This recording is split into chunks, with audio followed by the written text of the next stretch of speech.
Class, our topic for today is about fecal analysis or fecalysis. Okay, so what are the indications of fecalysis or when do we do fecalysis? Okay, pag si patient, okay, currently, nakaka-experience siya ng GIT bleeding. Okay, so sino ang magre-request nito?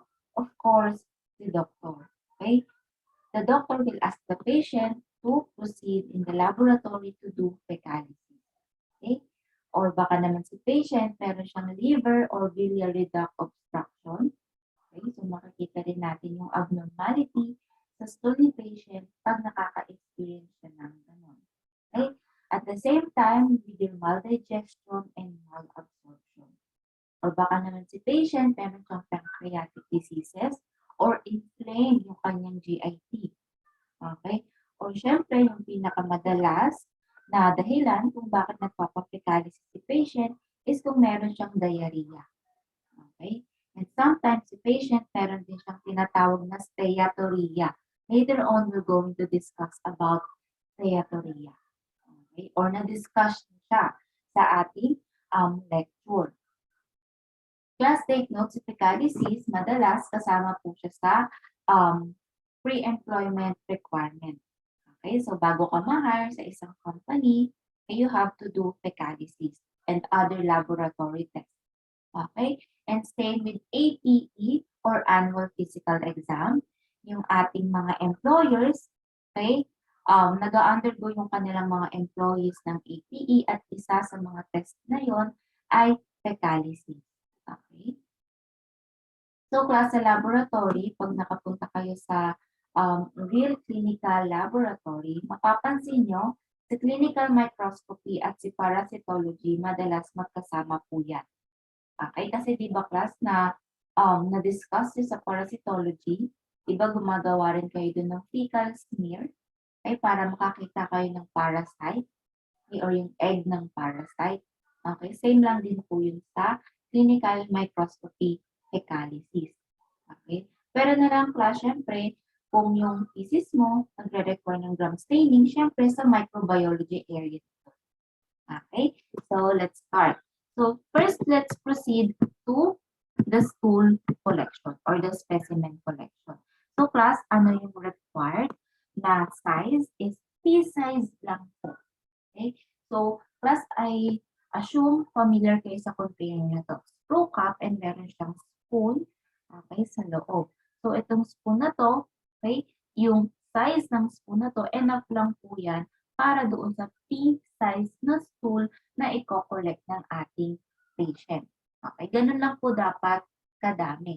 Now, my question is, paano kung si patient nagpasa siya or nag-submit siya ng specimen sa laboratory na kung saan pinuno niya po yung ating container? Okay? So, tatanggapin ba? I-reject ba? Okay? Or i-accept natin? The answer is accepted. Okay? Kasi class, baka si patient, hindi siya napaliwanagan ng maayos or hindi siya naturuan ng laboratory staff bago siya mag-collect ng specimen. That's why it is very important na bago mag-collect yung ating patient ng specimen is mabigyan natin siya ng proper instruction. Okay? So, meron pa kang instances class na experience ko sa laboratory na si patient, nagpasa siya ng sample saan? Doon po sa lata ng gatas. Okay, yung malaking lata ng gatas class. Ay doon siya nagpasa ng stool. Okay, so pag ganun, siguro hindi siya na-instructan ni laboratory staff ng tamang way ng collection. Okay, proper way of collection. Yung iba naman class, kung nahihirapang kumuha ng specimen gamit yung spoon na ito, ang gagawin nila is sinasalo nila doon sa ating tinatawag na bed pan o kaya nilalagyan nila ng plastic yung ating toilet bowl, then from here, doon nila i-collect or doon nila ita-transfer yung kanilang stool, yung kanilang fecal material doon sa ating specimen container. Okay? And one more thing, bago po natin i-accept yung ating stool, sample, or specimen sa ating laboratory, make sure na hindi po siya contaminated ng tissue paper, okay, and ng mga diaper residue. Okay? Kasi class, di ba nga, yung iba galing sa diaper yung specimen, lalo kung baby po yan or newborn. So ngayon, ang ginagawa ng iba, nagkakaroon tuloy ng contamination ng diaper residues doon sa ating stool sample. Okay, so siyempre sa stool sample natin, alam natin madami ang artifacts. So kung nahaluan pa siya ng diaper residues, mas mahihirapan tayong mag-perform ng microscopic examination sa fecalicity. Okay? So ano ba yung composition ng ating feces? Bakit ba madami siyang artifacts? Okay, so class, syempre, kung mapapansin nyo, meron yung presence ng bacteria. Normal po yun. Okay? Meron din yung mga cells from the intestinal walls, undigested foodstuffs, nandiyan yan. Okay, gastrointestinal secretions. So, ang point ko dito, class, madaming laman yung ating stool. So, pag dinagdagan mo pa siya ng factors na kung saan pwedeng mag-increase yung kanyang artifacts, syempre, mas mahihirapan tayong mag-perform ng microscopic analysis. Okay? So, ayun nga, class. Ito yung ating tinatawag na spoon. Okay? So, pea-size lang po. Okay? Or kahit ganito, okay lang din naman. Basta make sure, yun nga, class, meron siyang label. Okay? Tingnan nyo sa requisition form kung match ba yung information ni patient doon sa requisition form. And tingnan nyo kung may contamination ba ng toilet paper, okay? Or ng diaper residues. Or baka contaminated yung outer portion ng feces. So that's why it is very important naka-gloves po tayo bago natin kuhanin yung mga specimen na sinasubmit ng ating mga patients. And one more thing, class, we have two types of tests. We have qualitative test and quantitative test. Okay, when it comes to your stool. Ngayon, class, when we are performing qualitative test, okay, ang ginagamit lang po nating specimen doon for stool is tinatawag din natin siyang random collection. Okay, random collection. And take note, class, one more thing nga pala, make sure na yung ating specimen hindi po siya contaminated ng urine or ng water. Okay? Ngayon, class, when it comes to quantitative collection, meron tayong tinatawag na 3-day collection sample. Okay, so later on, pag-uusapan natin siya. 3 consecutive days, magpapasa po yung ating patient ng stool. Okay, so bakit ba natin siya pinagpapasa ng 3-day collection or ng 3 consecutive specimen? Okay, so later on, i-discuss natin yan. So, what type of test ba yun? Okay?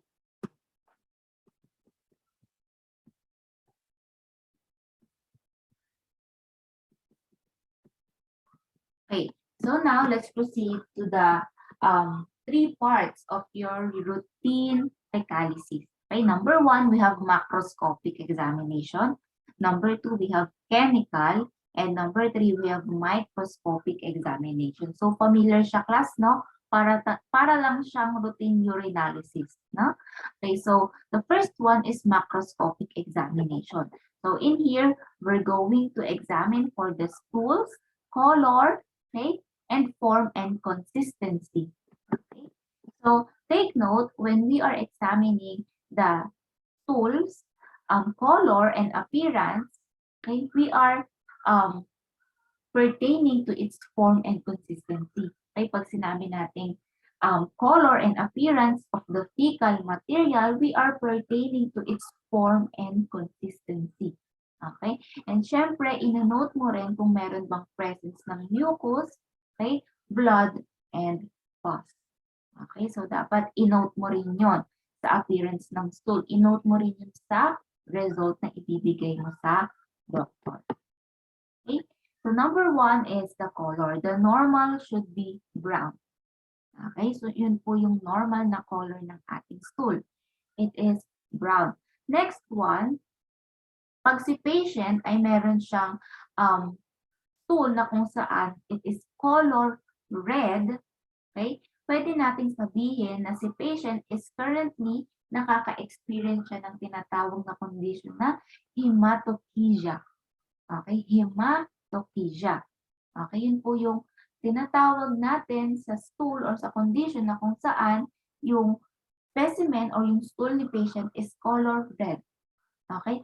Bakit ba nagkakaroon ng hematochezia si patient? Okay? Of course, pag meron siyang lower GIT bleeding. So class, take note ha. Pag lower GIT bleeding ang na-experience ng ating patient, more likely color red po yung kanyang stool or merong tinge of color red yung kanyang stool. Ngayon class, bakit red? Kasi po, fresh pa po yung ating blood. Kasi galing lang siya sa lower GIT. So more likely, red pa po yung blood. Okay? Or baka naman si patient, nag-intake siya ng rifampin. Okay, so si rifampin, di ba isa po siyang medication for your tuberculosis. Okay? Or baka naman mahilig kumain ng si patient ng beet. Okay? So that's why yun po yung mga possible cause ng color red stool. Okay? Now let's proceed to your black stool. So pag black daw yung stool, pwede natin siyang i-describe as tarry or baka naman si patient nakaka-experience siya ng melena. So pag sinabi natin melena, ibig sabihin yung ating stool is color black. Ang isang possible cause po nun is upper GIT bleeding. So class, baka malito. Pag red po yung stool, hematochezia, si patient nakaka-experience po siya ng lower GIT bleeding. Bakit po red yung kanyang stool? Kasi fresh pa po yung blood. Kasi galing lang po sa lower GIT. Whereas sa melena or pag black yung stool mo, upper GIT bleeding. Bakit naman black pag upper GIT bleeding? Kasi po ibig sabihin nun, yung blood doon sa ating stool, nag-undergo na po siya ng decomposition. That's why color black po yung dugo doon sa ating stool. Okay, kasi hindi na siya fresh. Nag-undergo na siya ng decomposition. Okay, so I hope that's clear. Per GIT, black yung stool kasi nagde-decompose na po yung blood doon sa stool. Whereas pag red, fresh po yung blood doon sa stool kasi galing lang siya sa lower GIT yung bleeding. Okay, galing lang yung bleeding doon sa lower GIT. Okay? Next, how about pag green naman yung ating stool? So class, pag green yung ating stool, hindi naman lagi ibig sabihin pathogenic agad. So baka si patient, vegetarian, mahilig siya sa green leafy vegetable, ay pwede po natin makita yun sa stool. So yung stool natin is color green. Okay? Or baka naman nag-i-intake siya ng oral antibiotics or yung stool ni patient is merong presence ng biliverdin. Okay? How about naman pag clay-colored, pale, yellow, white, or gray yung ating stool? Or pag sinabi natin gray, pwedeng acholic. Okay? So class, meron tayong pigment, okay, na nire-release sa ating GIT. So, pag meron kang bile duct obstruction, pag may obstruction ka, more likely yung pigment na nagbibigay ng color sa ating stool, hindi siya nare-release. So, that's why yung color ng ating stool is pale, gray, or white. Okay? So, baka itanong ko yun sa exam, baka ang isagot nyo sa akin, colorless o ang stool na walang pigment na kasama. Okay? So, yun po yung madalas na misconception. Okay? Bakit? Kasi pag hindi daw po nakalabas yung pigment na nagbibigay ng color doon sa ating stool, colorless daw yung stool. No, wala po tayong colorless na stool, but meron po tayong gray, white, yellow, pale colored color na stool. Okay? Bakit siya pale colored? Bakit siya white? Bakit siya gray? Kasi yung pigment na nagbibigay ng color sa kanya, hindi po nakalabas. Bakit? Kasi meron po tayong bile duct or obstruction, okay, sa ating GIT. Okay, so that's why nagiging pale colored yung ating stool. Okay, so I hope that's clear. But the normal color should be brown. Okay, so yan yung pinag-usapan natin kanina. Yan, we have a blood in stool. Okay, we have red stool. Okay, pag fresh pa yung blood sa GIT, ay green stool, baka may presence ng biliverdin, ay oral antibiotic, or baka naman vegetarian lang yung ating patient. Okay, we have yellow stool and pale colored stool. Okay, so baka may bile duct obstruction, hindi nakalabas yung pigment. Okay, wala tuloy color yung stool natin. Okay, next, you have black or tarry stool. Okay, so ang indication nito is baka si patient meron siyang upper GIT bleeding. Okay, so kaya ang manifestation sa stool niya is color black kasi po nagde-decompose na yung blood sa stool. Okay, so yun nga class, I repeat, dito po, okay, wala tayong colorless stool but we have pale colored stool.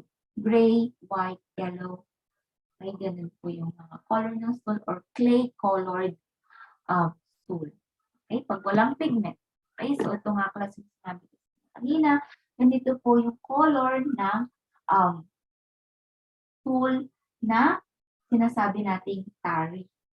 Black stool. Okay, yan yung sinasabi ko kanina na kaya black yung ating stool kasi nagde-decompose na po yung blood na galing sa upper GIT. Okay, so in here we have dark green. So ito class, dark green yung ating stool dito. Nakalagay dito sa ating description sa baba is meconium. So kung hindi pa kayo familiar sa meconium, ito po yung first fecal material na nilalabas ng ating mga babies. Ito po yung unang fecal matter na nilalabas ng isang newborn. Ito po yung pine-prevent nating makain ng baby sa loob ng womb ng mother. Okay? So that's why, pag for example, si mother manganganak na, tapos nahirapan siyang ilabas, kaya di ba ang sinasabi ng ating mga doctors, nakakain na po ng dumi yung baby sa loob ng womb. So yung masama po yun. Okay? Kasi, of course, this is fecal material.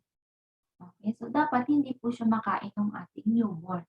So, yung una pong dumi na ilalabas ng ating baby ay ng newborn, ang color po is dark green. Okay, dark green, at ang tawag po natin doon is meconium. It is the newborn's first fecal material. Okay, yan po yung una niyang dumi na ilalabas. Okay, and its color is dark green. Okay, now let's proceed to the form and consistency. When we are talking about the appearance of the stool, we are pertaining to its form and consistency.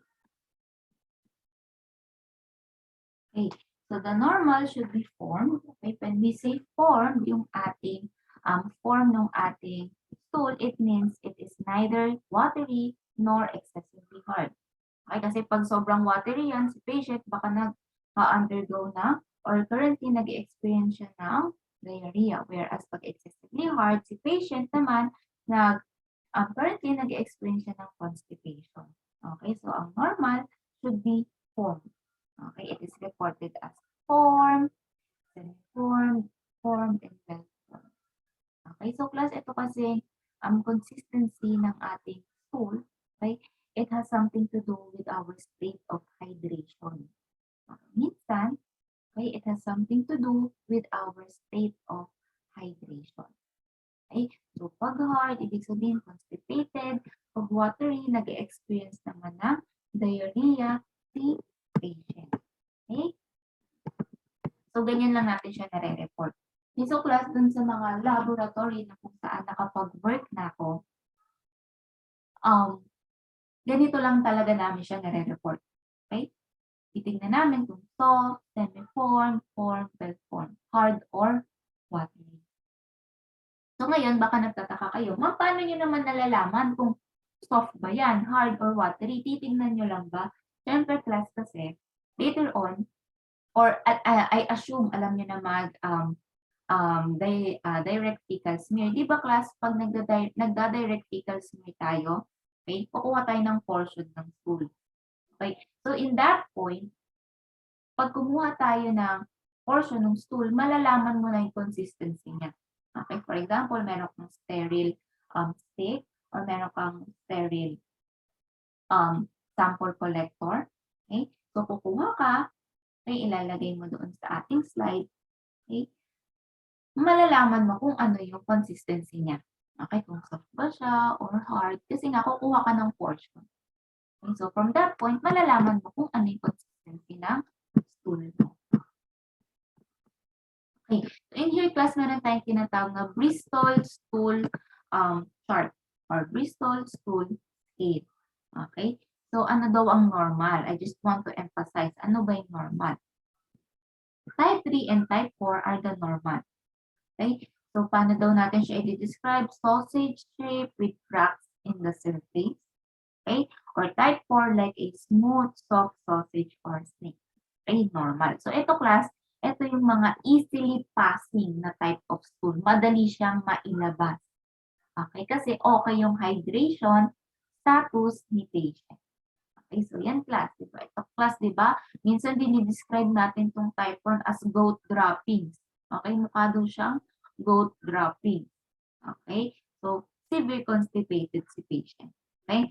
Pag naman liquid siya, yung consistency niya is pure water. Okay? Walang solid pieces. More likely, the patient is currently experiencing severe diarrhea. Okay? So, I just want to emphasize normal. Type 3 and type 4.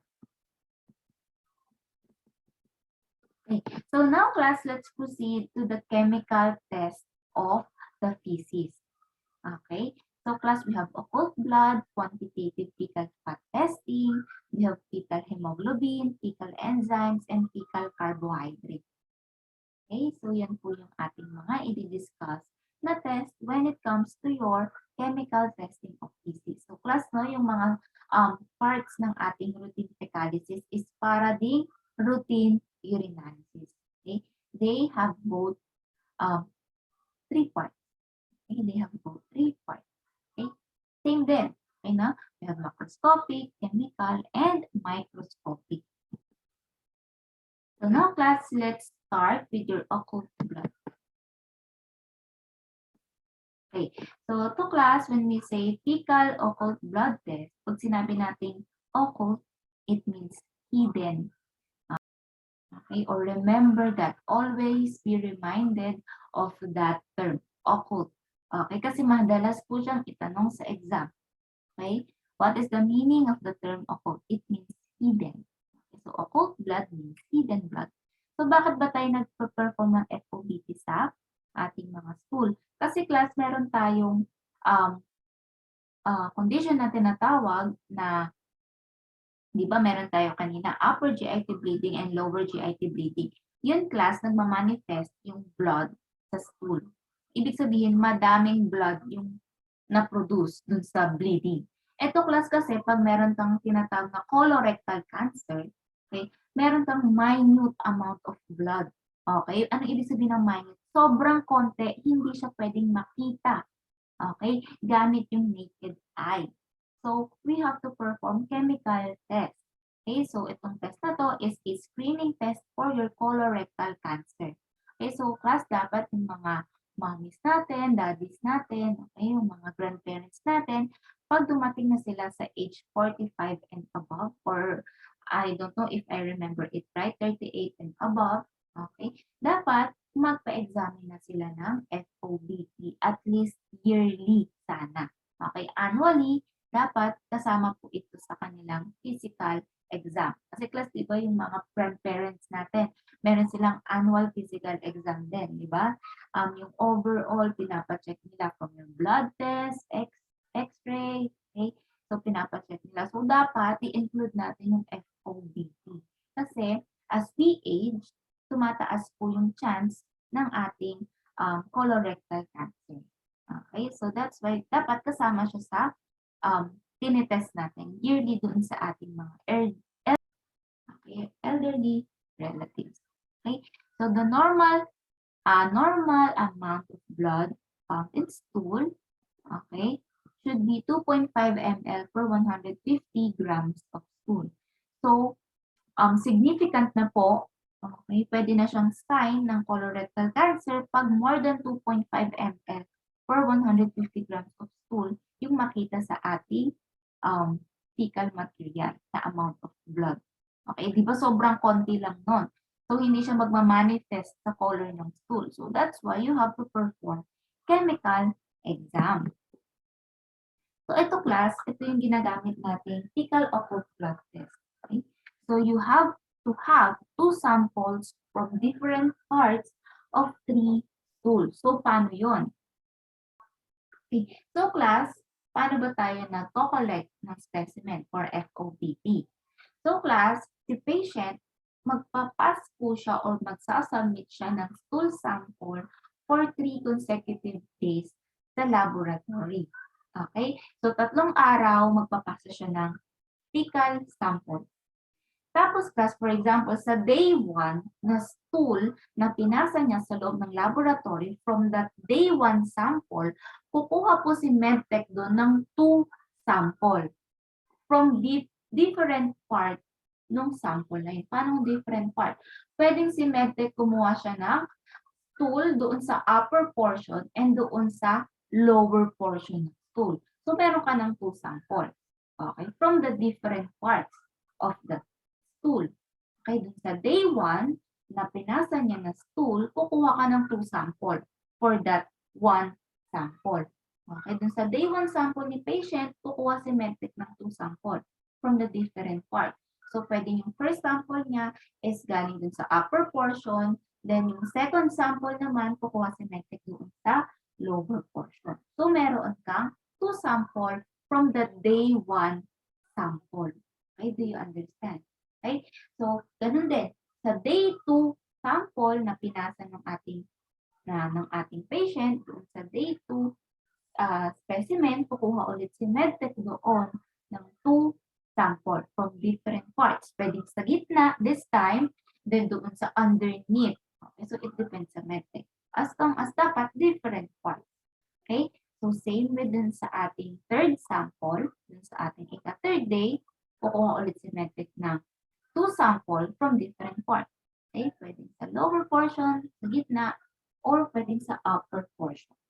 Okay? So, ganun po tayo nagper-perform ng fecal occult blood test or kumukuha ng specimen gamit yung tinatawag nating 3-day consecutive specimen collection. Okay? So, ano bang principle? So, ano bang principle ng ating fecal occult blood test? Specifically, itong number 1 natin is GAIAC-based fecal occult blood test. Klase GAIAC kasi isa po siyang chromogen. So, hindi lang naman po si GAIAC yung ating chromogen. Meron pa tayong benzidine. Okay? Meron pa tayong O-toluidine. Pero bakit ba madalas gamitin si GAIAC? Kasi po, take note, si GAIAC po, hindi siya ganun ka-sensitive. It is not too sensitive. Okay? Ma'am, bakit ganun? Gagamitin mo yung hindi sensitive. Kasi class, pag hindi ganun ka-sensitive, sakto lang siya, okay? It avoids high false positivity. Okay? It avoids high false positivity. That's why, ang madalas gamitin ay yung chromogen na GAIAC. Okay? So, ano ba yung principle natin? The principle of the test is pseudoperoxidase activity of the hemoglobin. Okay? So, pag nag-contact po yung ating pseudoperoxidase, okay, nagaling doon sa hemoglobin, doon sa ating fecal material, okay, ang nangyayari, si GAIAC in the presence of pseudoperoxidase, yung colorless na GAIAC, okay, nagiging color blue po siya. Pag na-oxidize po si GAIAC in the presence of your pseudoperoxidase, nagiging color blue. Okay? Instead of colorless, walang color, naging color blue in the presence of your hemoglobin. Okay? So, ganun po yung principle ng ating test. So, paano ba siya ginagawa? So, class, ganito yung ginagawa natin. So, eto class, sabi ko nga sa inyo, meron tayong day 1 specimen. Okay? So, yung day 1 specimen natin, di ba sabi ko sa inyo, 2 samples from different parts. So, yung unang sample ilalagay sa A. Okay? Yung second sample ilalagay sa B. Okay? So, ganyan. Allow to dry, then close the flap, then deliver to to the laboratory. Or kung nasa laboratory ka na, syempre, hindi mo na kailangan i-deliver. Okay? So the next step that you're going to do is open the perforated section at the back of the slide. Okay, so ito class, ito yung front area. Papel lang yan class, papel. So yung ito kasi class, ito, ano siya, para lang siyang folder. Okay? Then itong mga to, nandyan po yung ating gayak. Okay, nandyan po yung ating chromogen sa paper na yan. Sa likod niyan, okay, meron pa siyang perforated section. Ina-open yan. Okay, pagka-open mo, dyan natin ilalagay yung ating reagent. Okay, ang tawag natin is Hemascreen Developing Solution. Okay, so nandyan po yung ating hydrogen peroxide. Ang laman po ng ating reagent is hydrogen peroxide. Okay, so pagka-drop mo dyan, apply 2 or more drops of the developing solution, then wait for 30 seconds para basahin. Okay, so class, ang rule dito is read the result after 30 seconds and before 2 minutes. So pag lumagpas na siya ng 2 minutes, hindi mo na siya pwedeng i-interpret, repeat mo na yung text. Okay, again, read the results after 30 seconds and before mag 2 minutes. Okay, kasi erroneous na po yung result. Pag in-interpret mo siya after 2 minutes.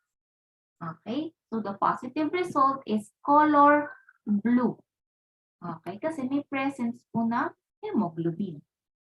Okay, kasi nag-change po or na-oxidize yung ating gayak, colorless from colorless to color blue.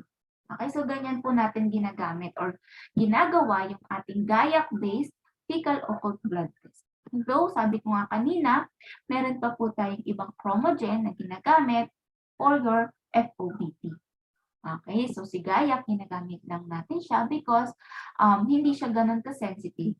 Okay, so ang ibig ko sabihin doon sa hindi siya ganun ka-sensitive, na-avoid po natin yung cases ng high false positivity results. Okay? So ano ba yung mga nagiging cause ng false positive? Number 1 is red meat. So class, di ba halos lahat naman tayo kumakain tayo ng red meat. So eto class, sabi ko nga kanina, isa siya sa nagiging cause ng false positive. Okay? So red meat should be avoided for 3 days before the test. Okay, another thing is horseradish, broccoli, cauliflower, radish, turnips, and melons. Okay, these foods should be avoided for 3 days before the test. Same with your aspirin and enzymes. It should be avoided naman within 4-7 days before the test. Of course, menstruation and hemorrhoid contamination. Right? Because this also contains hemoglobin. These conditions also contains hemoglobin. Okay, so di ba class, kung mapapansin nyo, yung mga causes ng ating false positivity is mga common. Ibig sabihin is yung normal na tao is madalas is ini-intake niya tong mga to. So that's why the best na gamitin natin is si gayak. Okay, gayak na chromogen. Para ma-avoid natin yung causes ng high false positivity. Okay, how about naman yung ating false negative? So, nandito na naman si vitamin C dahil siya ay antioxidant. Okay, di ba na-discuss na natin yun kung bakit lagi siya kasama sa false negative result. Kasi nga, isa po siyang antioxidant. Okay, it prevents the oxidation of your chromogen. Okay, kaya mukhang negative. Okay, so number 1, vitamin C, and number 2, any supplements that contains vitamin C. Okay, so those should be avoided 3 days before the test. Okay, so ito class, sabi ko nga sa inyo, para lang siyang folder. So dito sa folder na to, ilalagay mo yung information ni patient. Okay, then tinataas yan. Okay, taas dyan mo i-apply yung ating specimen. Okay, we have oval A and oval B. Okay, so you will perform this for 3 consecutive days. Okay. The next step or the next test, okay, that we're going to discuss is called the immunochemical fecal occult blood test or IFOBT. So in here class, gagamit tayo ng anti-human hemoglobin. Gagamit tayo ng antibodies against your hemoglobin in the stool. Okay, so it is specific for the globin portion of the human hemoglobin, and take note, it doesn't require dietary or drug restriction. Okay, more sensitive to the lower GIT, bleeding, and it is a good indicator of colon cancer or other GI diseases. Okay, so paano ba ginagawa itong IFOBT? So class, kung mapapansin nyo, ay meron ka ditong tube. Okay, so itong tube na to, okay, meron siyang screw cap. Tatanggalin mo yan, then you're going to get portions of the stool. So class, kasi pag ganito, okay, you have to read the instruction. It depends on the manufacturer kung gaano mo siya kadaming beses ipopoke doon sa stool. Okay, so ngayon, for example, 5 times. Okay, so pag 5 times mo siyang ipopoke, after ipoke siya ng 5 times, ibabalik mo siya doon sa ating tube. Isi-seal mo siya. May makakaramdam ka dyan ng lock. Okay? So pagka-lock niyan, isi-shake. Okay? After i-shake, okay, ilalagay na siya doon sa ating kit. Okay? Then 3 drops, wait for 5 minutes, then look for the result. Okay, so baka nagtatanong kayo, ma'am, paano ko naman ipopoke yung stool? Okay, so class, ganito kasi. Yung ating test kit, meron siyang tinatawag na paper na kung saan ilalagay mo sa ibabaw ng bowl. Okay, so balik tayo doon sa unang slide. Parang ganito, class. Yung test kit natin na ibibigay kay patient, meron siyang parang ganito. Okay, ito kasi plastic class eh. Pero yung nasa test kit natin, madalas paper. So ilalagay dyan yung paper. Don't worry, okay lang kung matouch yung paper doon sa toilet water. Okay lang po. So pag meron dyang paper, tapos dyan ka lalabas ng stool or maglalagay ka ng stool doon sa paper, okay? Tapos doon mo na siya ipopoke. Okay, so yung times kung how many times mo siyang ipopoke depends on the manufacturer. Okay, so yung iba 5, yung iba 3. Okay, so after mo siyang ipoke, ilalagay mo na siya ulit doon sa ating specimen container like this. Okay, ilalak mo yan. So after nun, syempre hindi ikaw yung magpa-perform ng test, ibibigay mo na siya sa laboratory staff. Okay? So, yung laboratory staff, sila na po yung maglalagay dito sa kit. Okay? So, after nilang i-shake, pagka-shake, i-open, of course, dapat hindi po matanggal. Ito. Okay? So, after that, pagka-open, maglalagay ka ng 3 drops. Okay? Then, wait for 5 minutes. Then, interpret the result. Okay? Okay, class. So, pag positive, ay meron kang 2 lines. So, para lang siyang pregnancy test. Okay? So, 2 lines indicates positive, 1 line indicates negative. Pag yung line niya is nasa test lang, ibig sabihin, invalid. Okay? So, ganyan siya. Okay? So, ito yung part na kung saan ipopoke mo doon sa stool sample. Okay? Then, after that, ibabalik mo dito sa ating container. May lock po yan. Okay? Then, ibibigay mo na sa laboratory staff. Okay? So now, class, let's proceed to the microscopic examination of the stool. So, ito class DFS or yung direct fecal smear, I assume familiar na kayo dito kasi dinidiscuss din ito sa parasitology. Okay, so same lang yung steps natin. Place a 1 drop of NSS on a clean slide. Okay, then the next thing that you're going to do is place a small amount of stool on a slide using an applicator stick. Okay, so ito yung sinasabi ko sa inyo na ginagamit namin na stick, okay, to get the stool. Okay, and to confirm its consistency din. Okay, so pag nag-poke po kami ng stool using applicator stick, okay, we now know what is the consistency of the stool. Okay, then after that, Okay, mix the suspension and it should be thin. So dapat class take note, 1 drop lang ng NSS, okay, and at the same time, small amount of stool lang. Kasi ang goal mo dito, your smear should be thin. Okay, kasi class, pag masyadong thick yan, ibig sabihin, pag tinignan mo sa under the microscope, okay, madaming artifacts or madaming elements, okay, na magpapatong-patong. Hindi siya mag-evenly distributed kasi masyadong makapal. Okay? So, ang goal mo dito, the smear should be thin. Okay? Okay. So, yun nga, place 1 drop of NSS on a slide. Okay? Place a small amount of stool. Okay? Using an applicator stick, then mix the suspension. Take note, it should be thin. Okay? Not too thick and not too thin. Baka pag too thin naman, wala ka namang makita. Okay? So, ito class, kung gusto mo, merong color, pwede kang maglagay ng Lugol's iodine. Okay? Okay, so kung okay ka naman na walang color, okay, or walang stain, NSS lang. Okay? Yan, saline. Okay, kung gusto mo may color, instead na NSS, Lugol's yung gamitin mo. Okay? Ganyan ka. See under the microscope. Okay, ito yung tinatawag natin wet preparation. Okay? Okay, so para malaman mo or ma-scan mo yung slide mo ng thoroughly, okay, you must do this style of scanning.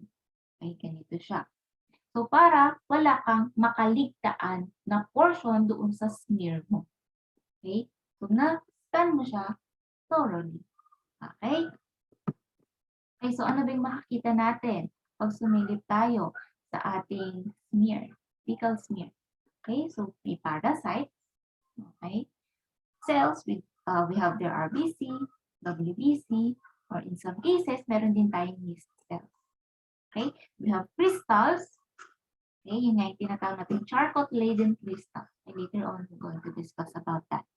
Muscle or meat fiber, titignan natin kung nakaka-digest ba si patient ng meat fiber. Okay? Starch and starch granules. Okay? So, yung mga hindi nire-report, vegetable spiral, hair, or plant cells. Okay? Hindi siya significant. Okay? Itong mga to, nire-report po siya. Okay? Itong mga vegetable hair, spiral, or plant cells, hindi po siya nire-report. Hindi kasi siya significant. Ngayon class, meron tayo ditong RBC and WBC in the stool. So kanina na-discuss na natin yung mga conditions na kung saan pwede kang makitaan ng RBC sa stool mo. Yun nga kung may bleeding, di ba? Ngayon, kailan naman natin nakikita si WBC in the stool? So si patient baka meron siyang bacterial dysentery or ulcerative colitis. Kaya nagkakaroon tayo ng WBC sa ating stool. Okay? Nagkakaroon kasi tayo ng fecal WBC class pag meron kang invasive organism present sa GIT mo. Okay? Or baka meron ka rin namang yun nga, ulcerative colitis, okay? Or bacterial dysentery. Ito kasi yung mga kinukos na condition ng mga invasive organism. Okay? Pero class, take note, pag yung nasa GIT mo is toxin-producing organism, okay, more likely negative ka sa fecal WBC. Okay, so ano ba yung mga toxin-producing organism? Okay, for example, si Staphylococcus aureus, okay, Vibrio species, viruses and parasites. Itong mga to, despite their presence, negative ka for fecal WBC. Okay? Whereas, positive ka naman sa fecal WBC pag meron kang Salmonella, yan, Shigella, Campylobacter, Yersinia, and enteroinvasive E. coli. Okay? So, meron silang pinagkaiba. Okay? Pag invasive yung organism, more likely positive ka for fecal WBC. Okay? Pag toxin-producing yung organism mo, more likely negative ka for fecal WBC. Okay?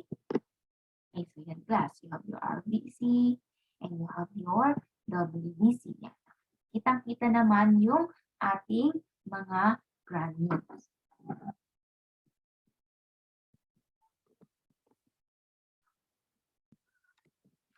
Okay, so now class, let's proceed to the crystal. Okay, so meron tayong tinatawag na charcoal-laden crystal na pwede nating makita sa stool. Okay, so ito pong charcoal-laden crystals na to, they are the breakdown of your eosinophil. Ngayon, pag meron kang parasitic diseases, okay, na present sa GIT mo, okay, yung breakdown ng eosinophil in the presence of that parasite, nakikita siya sa stool. Okay, so ang tawag po natin doon is charcoal-laden crystal. Ganyan po yung itsura niya. Ito po yung crystal na makikita natin sa stool. It is described as slender, pointed at both ends, and it is hexagonal. Okay, so si charcoal-laden crystal, it is a form of breakdown of your eosinophil in the presence of parasite. Okay, nakikita siya sa stool. And also class, next we have starch granules. Okay, so si starch granules class, ganito yung itsura niya. Okay, sometimes class, starch granules, normal siya, sometimes it may signify pathologic. Okay, so sometimes starch granules in abundant amount, like in the picture, it may signify indigestion. Okay, baka hindi nakakapag-digest ng maayos si patient. Okay, pero kung paisa-isa lang, it doesn't signify anything. Okay, pero pag ganyan kadami, it may signify indigestion or maldigestion. Okay, and next thing we have here vegetable hair. Natandaan ko class, yung mga student na kung saan first time nilang mag-DFS, ay halos lahat sila nakakita ng vegetable hair or plant hair. So nagtaas sila lahat ng kamay. Tapos pinapa-confirm nila, ma'am, ano itong nakita ko sa stool ko? Parasite ba to? Kasi nga, class, unang tingin mo, mukha siyang worm. Okay? Pero don't worry, it's only a vegetable or plant hair. Okay? It comes from, okay, dun sa mga vegetable, okay, na kinain mo. Okay? It is very normal. Okay? It may come in different forms. Okay? We have spiral. Okay, we have plant cell, we have hair. Okay, so it is completely normal. Okay, so pag negative po sa parasite after mong ma-scan thoroughly yung smear, okay, ang i-report mo is no. Okay, or no ova or parasite seen. Whereas, pag may nakita ka naman under the microscope, you have to report the presence of the specific type of the parasite. Siyempre, para mabigay ni doctor yung right medication for you, okay, or right medication for the patient, okay, and also report the presence of RBCs and WBCs. Okay, so ganyan siya class. Host cells and WBCs are the same. So yan, red blood cells, yan bacteria, and you have to write no ova or parasite seen. Okay, and consistency niya is watery, the color is brown. Yan, class. Another example of fecalysis report. Okay, the color is yellow, consistency is soft. Yan. Okay, and si Medtech, nakakita siya ng Trichuris tricura. Okay, and yan. Ilalagay mo how many ova per LPM. Okay, so next class, let's proceed to the muscle fibers or meat fibers. Okay, ito po yung mga patient na kung saan meron silang red meat in their diet. Okay, so the first thing that you're going to do is emulsify a small amount of stool in 2 drops of 10% eosin in alcohol. Okay, then after that, apply, cover slit, and let stand for 3 minutes. Then count the number of undigested fibers. Okay, so ngayon class, ang tinitingnan po kasi natin dito is yung undigested fibers lang. Okay, so kung makakita ka ng partially digested and fully digested, you do not have to count them. Okay, the only thing that you're going to count is the undigested fibers. Okay, paano malalaman na sila yon? You will see vertical and horizontal striations. Okay, so bakit may striations? Kasi nga class, muscle fibers po ito, galing po ito sa meat na kinain ng ating pasyente. E di ba class, Balik tayo sa anatomy and physiology. Di ba, pag tinignan natin yung anatomy ng muscles, makakakita ka ng striations. Okay? So, kung makakakita ka ng striations under the microscope sa stool ni patient, ibig sabihin, hindi siya na-digest. Kasi kung paano mo siya kinain, ganun din siya lumabas sa stool mo. Kasi ang fully digested should be no striations. Okay? So, pag nakakita ka daw ng undigested fibers, more than 10, it means the patient could have pancreatic insufficiency. Okay? So, ano bang itsura nila? Ito class, si patient meron siyang creatorrhea. Yung patient na creatorrhea, ibig sabihin, he or she cannot digest meat fibers. Okay? So, mapapansin mo class, meron tayong presence ng vertical and horizontal striation. Muscle striation. Okay? So, baka nalilito. Ma'am, bakit may muscle striation dyan? Kasi nga po, ang tinitignan natin is yung ability ng pasyente mo mag-digest ng meat fibers. Eh, di ba class, ano ba yung mga meat? Okay? Ng ating mga kinakain. Di ba may mga muscles po yan? Balik tayo sa anatomy. Pag tinignan natin in close-up manner, yung ating mga muscles, di ba may striations po yan? Okay? So, pag normal ka, okay si pancreas mo, hindi ka nakaka-experience ng creatorrhea, ibig sabihin, dapat yung muscle fiber or yung muscle or yung meat fiber na kinain ng ating pasyente, wala na dapat striation. It means it is fully or completely digested.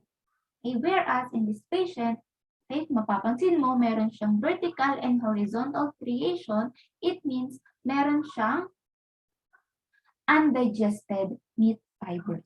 And it may signify creatorrhea or pancreatic insufficiency. Okay? Next class, let's proceed to the fecal fat. Okay? Excess fecal fat is a condition called steatorrhea. Okay? So class, pag yung stool mo, madaming taba, more likely, pag tinignan mo siya sa toilet bowl, once na-excrete mo siya, lumulutang po siya. Ayun po yung mga lumulutang na stool or fecal material sa ating toilet bowl once na in-excrete mo. It means madaming lamang fat. Okay? So, ano yung stain na ginagamit natin is Sudan 3. Okay, under the microscope, makikita mo siya, large globule of neutral fat stained with your Sudan 3. Yan, class. Ano yung nalagyan ng color or na stain ng ating Sudan 3, it means yun po yung mga fat. Okay, fat globule. Okay, neutral fats are readily stained by Sudan 3 and appears as large orange-red droplets. And often, okay, they are seen in the edge of your cover slip. More than 60 droplets per HPF, okay, you may diagnose the patient steatorrhea. Okay, the patient has a condition called steatorrhea. If she or he has a 60 droplets of fat globules per high power flow. Okay, so yan yung itsura ng fat globules. Okay, pag more than 60 daw per HPF, si patient meron siyang steatorrhea. Okay? Okay, so that's the end of our lecture or laboratory discussion. Okay, thank you for listening.